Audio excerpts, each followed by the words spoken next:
Hello Python programmers. I'm going to present a very brief discussion of a little research project that I did because I'm curious about performance. This is something that is mostly beyond the scope of an introductory class. We're concerned about getting things to work rather than getting things to work in the most optimal way possible, but scaling is a big deal in a production environment. We have a language, Python, that is interpreted, which generally saddles it with the uh, burden that it's slower than a compiled language. But when they created Python, they built lists, which were great because they were heterogeneous and you could slice them, and they had all kinds of other neat capabilities. But they turned out to be speed upable. They turned out to be too slow, and it's not fair to say they were too slow because they did what they were supposed to do, but we realized that, or the Python developers realized that, I take no credit for it, that they could make list processing faster by creating this new incarnation called a Numpy array. And all the literature says that NumPy arrays are faster than lists. Of course, websites being what they are, you never really know what's behind that assertion. And I just thought I would throw together a little test of my own. Remember that the wonderful thing about benchmarks is that you can find one that always proves your point. There's a benchmark for everything, and every benchmark can be picked apart. I'm not saying this is definitive by any means. It's just a talking point, something to think about. Maybe there's a student out there who wants to pick this up and run with it and perhaps even collaborate with me. But again, it's something to talk about. It's something to give you a broader perspective of the language. And my research, which consists of Googling things, found me here. This question on Stack Overflow: are list comprehensions and functional functions faster than for loops? Okay, that's the gist of my research then. So I studied this question and I studied the answers, and I adapted one of the answers as part of my benchmarking logic. So some of the logic is taken from this. It doesn't look like this anymore, but it was based on one of the answers here. I provided the link on the slide if you'd like to study this. And remember, Stack Overflow is, from a professional perspective, considered about authoritative as you can get without being authoritative because it's very well curated by people in industry. It has a very good reputation as a place to go to find answers, but by no means is it uh, a research quality source for information. This is not peer reviewed. This is not published in any journal.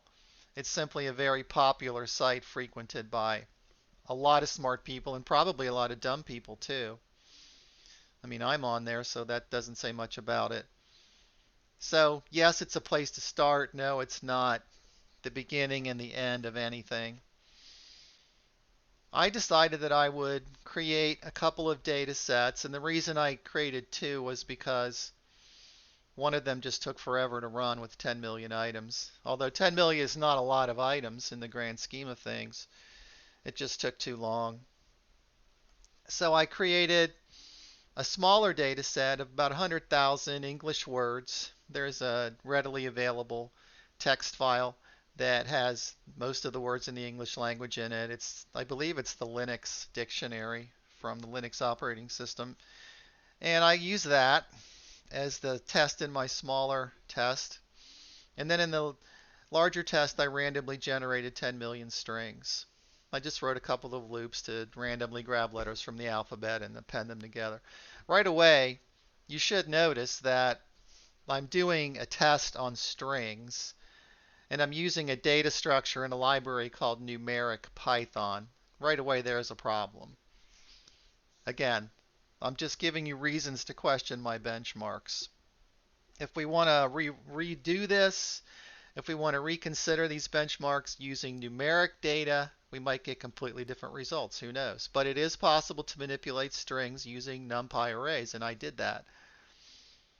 The only thing I did to my data is build it into a appropriate data structure, a list or a NumPy array, and then look for the longest string. That's the purpose of the logic, is to find the longest string.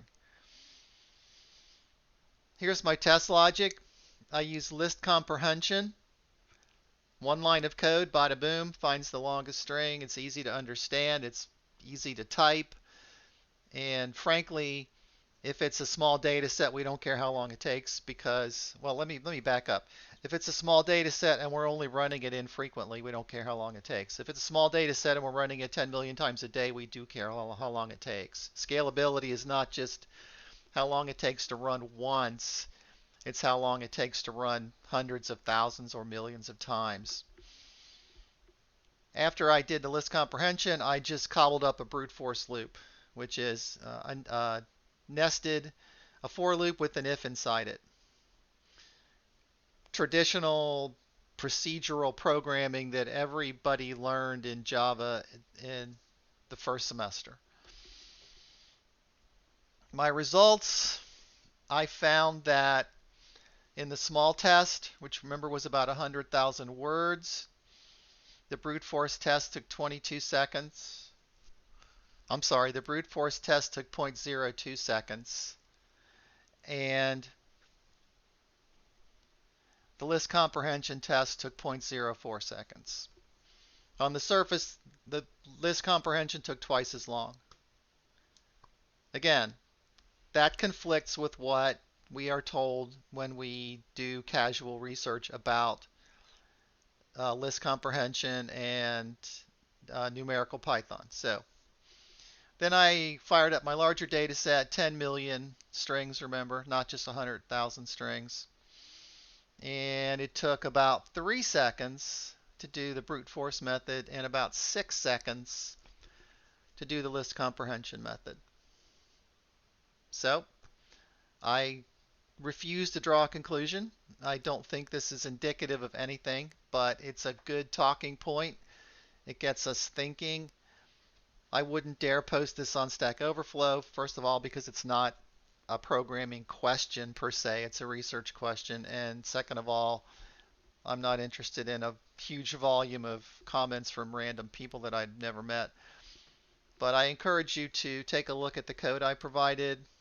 If this is something that interests you, if this is something that you would like to pursue even further with me, doing quantitative testing like this, I'm always happy to talk to people about collaborations. Those are interesting and exciting in my field. But just a thinking exercise. Hopefully it gets your mind going and exposes you to aspects of programming that you might not have considered before. Remember that in an introductory class, it's not how long it takes something to run, it's whether we get it to run or not given the parameters of the assignment. In a software engineering degree program, in an upper level class, we would consider scalability. It would be a concern for us. And in an information systems environment, you may run up against a problem that takes 3 days to solve, and you may have to bring in a programmer who can optimize your solution to get it down to a couple hours or maybe a couple seconds. Yes, in the real world that does happen. So thank you for your consideration, and please provide your feedback if you think this was at all interesting.